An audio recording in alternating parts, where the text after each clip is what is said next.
Lagi mabuk, Cika beberkan kronologi pengeroyokan Putra Siregar dan Rico Valentino, ex Tarik nangis. Cika akhirnya penuhi panggilan polisi terkait kasus yang kini menimpa Putra Siregar dan Rico Valentino. Pasang wajah melas dan tertunduk lesu saat dihadang oleh wartawan, gelagat aneh Cika disoroti netizen. Bak tahan malu kena skandal negatif, Cika hanya bisa menunduk dan tak mau banyak bicara. Ex Tarik itu hanya mengungkap kronologi peristiwa pengeroyokan yang dilakukan oleh Putra Siregar dan Rico Valentino. Kronologi pengeroyokan yang dilakukan Putra Siregar dan Rico Valentino dipaparkan Chandrika Cika saat menjalani pemeriksaan di Polres Metro Jakarta Selatan, Kamis, tanggal 21 April tahun 2022. Dijelaskan oleh Cika, di malam kejadian, ia mengaku terlambat datang ke kafe tersebut. Dalam artian, Putra Siregar dan Rico Valentino sudah berada di kafe saat dirinya datang. Kesaksian seleb TikTok itu diungkap Kasat Reskrim Polres Metro Jakarta Selatan, AKBP Ridwan Soplanit. Kepada polisi, Cika mengungkap baik terlapor dan pelapor dalam kejadian tersebut lebih dulu datang daripada Cika. Jadi Cika tak tahu menahu apa yang sebelumnya terjadi.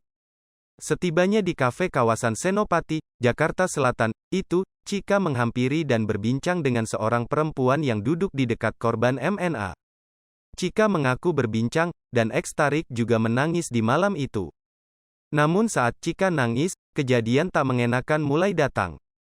Lalu tiba-tiba saja Rico datang ke meja sang korban. Kalap dalam pengaruh alkohol, kejadian tak mengenakan terjadi begitu saja.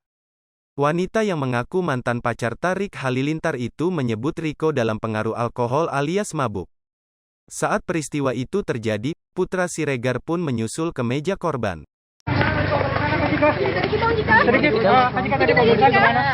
lancar ya. Berapa pertanyaan Kak Cika? Berapa pertanyaan? Berapa pertanyaan Cika?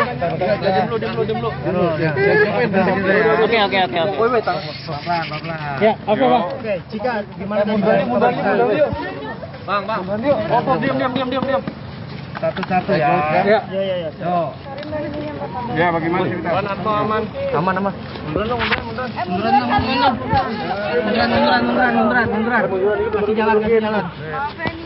Ini kabel ini. Nomor lu. Ayo langsung aja. Kasih kita 20 pertanyaan. Terus sudah dijelaskan seluruhnya, nanti pihak berwajib yang bisa klarifikasi. Sebenarnya kita udah menuntaskan kewajiban kita sebagai warga negara yang baik untuk datang dalam memberikan klarifikasi. Kejadian mungkin gimana Cika? Mbak, tadi pertanyaan berapa jawaban Bang? Pertanyaannya Bang, berapa pertanyaan? Minta jalannya Mas. Cika, kronologinya berapa Cika? Bang Putra. Minta jalan ya. Itu ada. Bang, ya dorong Bang, jangan dorong.